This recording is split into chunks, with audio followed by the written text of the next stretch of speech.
Hi guys, ¿qué tal estáis? Hago este pequeño vídeo para explicaros en 9 sencillos pasos la gramática de inglés.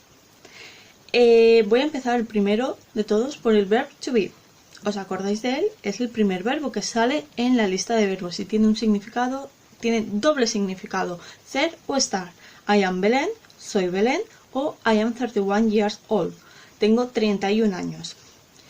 Recordad que en inglés no decimos I have 31 years old, no existe. También podemos usar este verb to be para hablar de cosas. Por ejemplo, si yo quiero decir es un boli, diré it is a pen o it is a car, si quiero hablar de un coche. Si quiero hacer su negativa, diré it is not a car, it isn't a car. O si quiero hacer la pregunta, invertimos, ¿os acordáis? Is it a pen? Y estaré preguntando si es un boli. También puedo utilizar el this o el that, ¿vale? This is a pen, especificando que esto es un boli. Pero solamente lo utilizaré this o that cuando pueda tocar. Cuando lo señale y esté lejos, usaremos it is. Número 2, que es present simple. ¿Cuándo usamos el present simple? El present simple lo vamos a usar para hablar de nuestro día a día, de nuestras rutinas. También podemos utilizarlo para hablar de verdades generales, cosas que son 100% reales y verdad.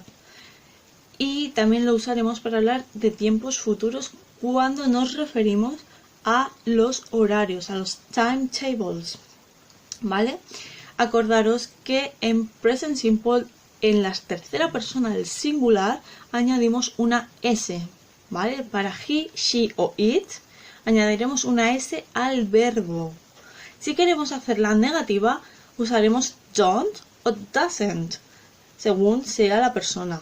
Tercera persona del singular, doesn't. El resto de personas, don't. Y para preguntas, pues lo mismo, invertiremos y pondremos el do o el does según la persona de la que queramos hablar al principio de la frase.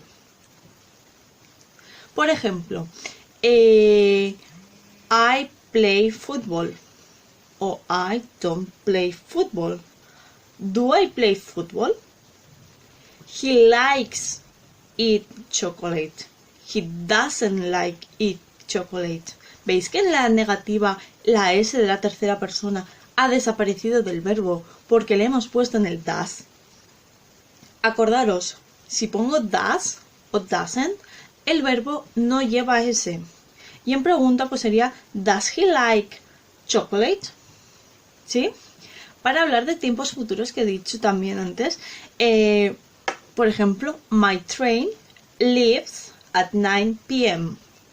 Mi tren sale a las 9. Estamos hablando de un futuro utilizando el present simple. ¿Sí? Good. Nos vamos al punto número 3, que es el present continuous. Son para actividades que estamos haciendo justamente ahora. Por ejemplo, yo estaría I'm teaching now.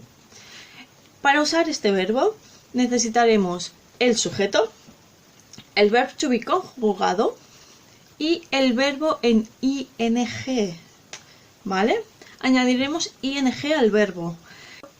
4, que son los futuros. En los futuros vamos a distinguir 3 tipos de futuro: el simple, el continuo y el que hemos hablado antes, que era de present continuous o going to, ¿vale? Para el simple es el más facilito de todos y simplemente me tengo que acordar que va el sujeto más will más el verbo en infinitivo. I will go to the theater. Iré al teatro. Bueno, especificamos cuándo si queremos, ¿vale? Pero ya nos está dando la información con el will que será en un futuro y me está diciendo que iré, ¿vale?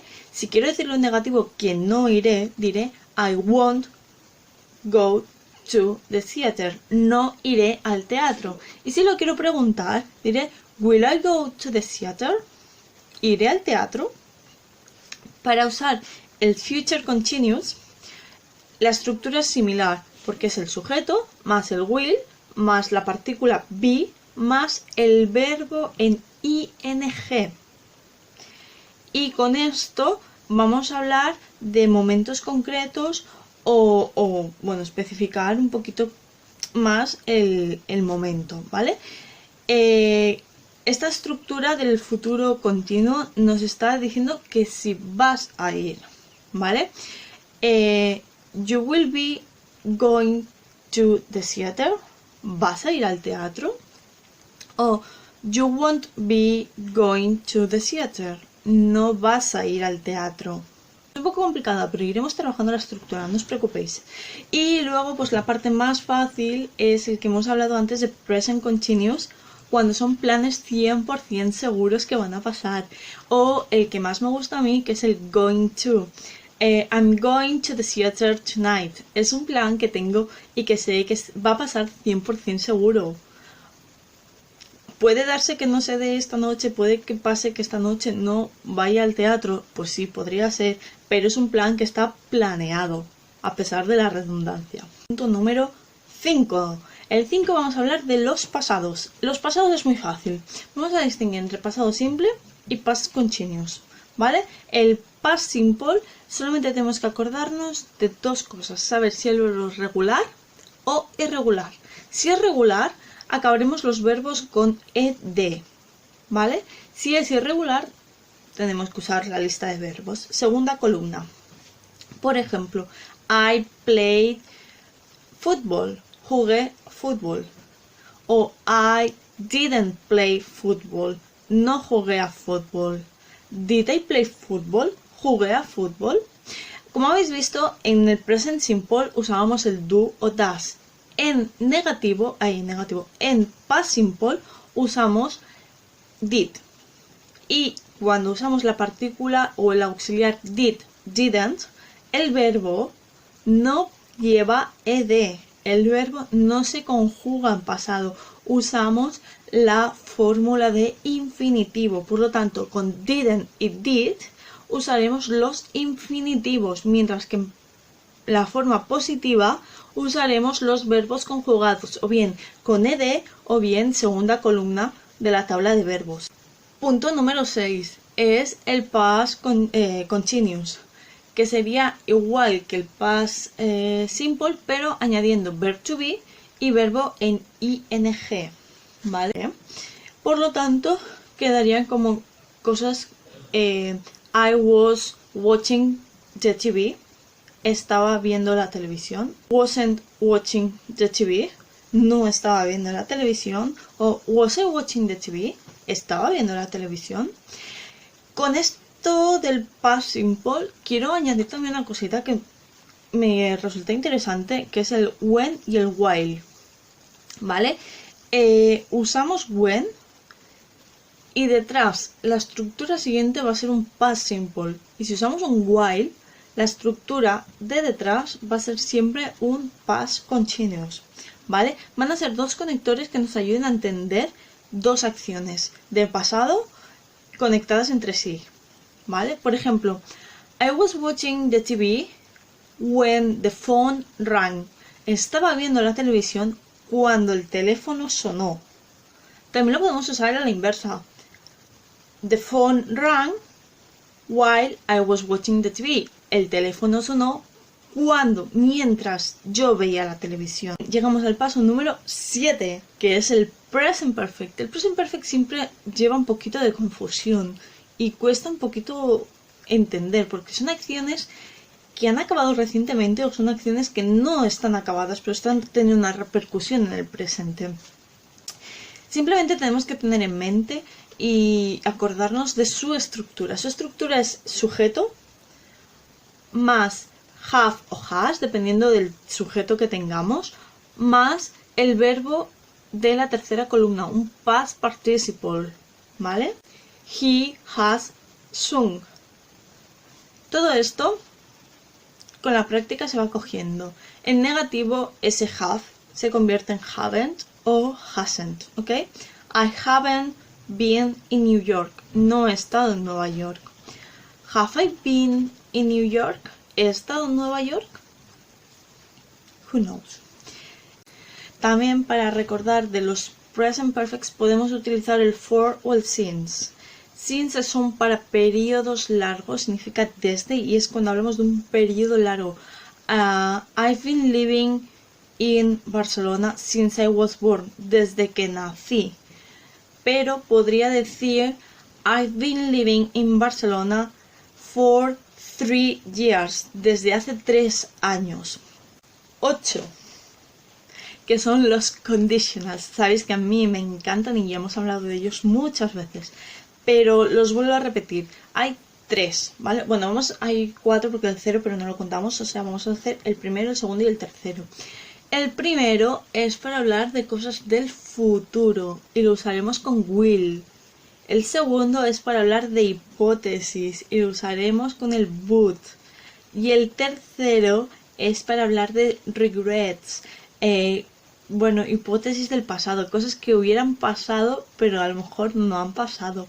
Entonces os dejo las estructuras también. Vamos a empezar con el first conditional, que es una para hablar del futuro. Su estructura, la dejaré por aquí seguramente, será if plus subject plus present simple, coma, important, subject, will y infinitive.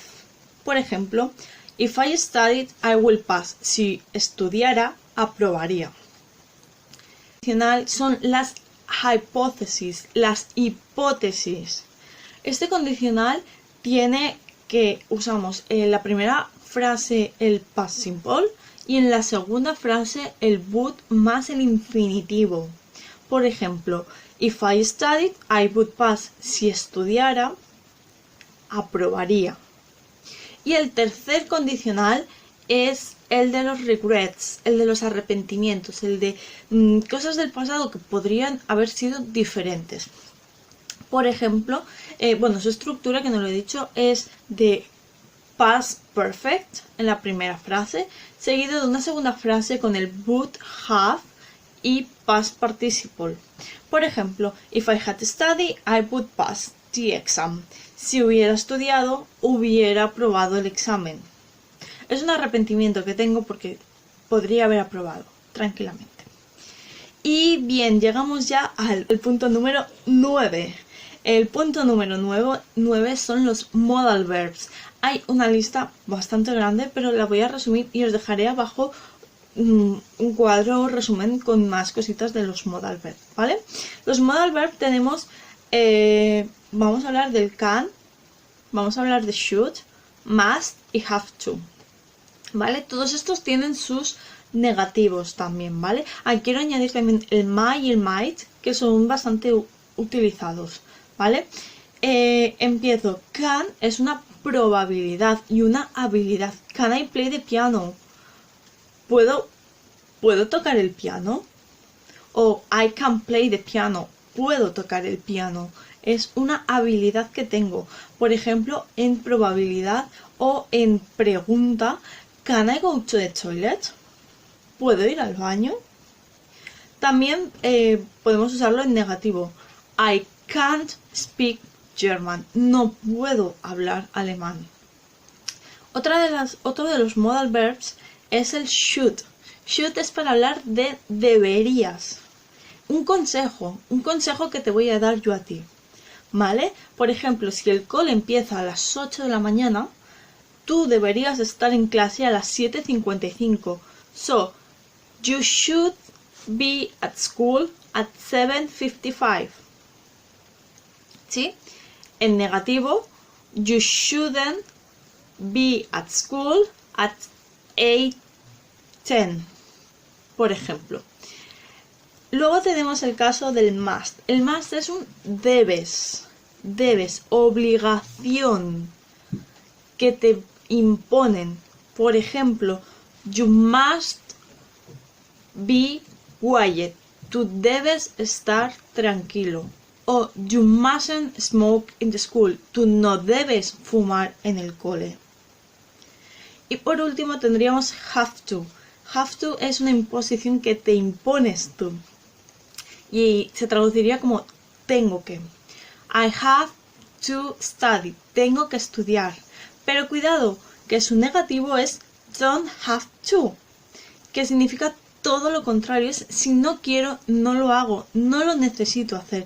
I don't have to read a book. No tengo por qué leer un libro. nadie me obliga, ¿vale? Y luego, pues como he dicho, tenemos el may y el might, que ambos son para hablar de probabilidad. Y se usan indistintamente al 50%. Por lo tanto, cada uno que escoja cuál de los dos modos de verb prefiere usar.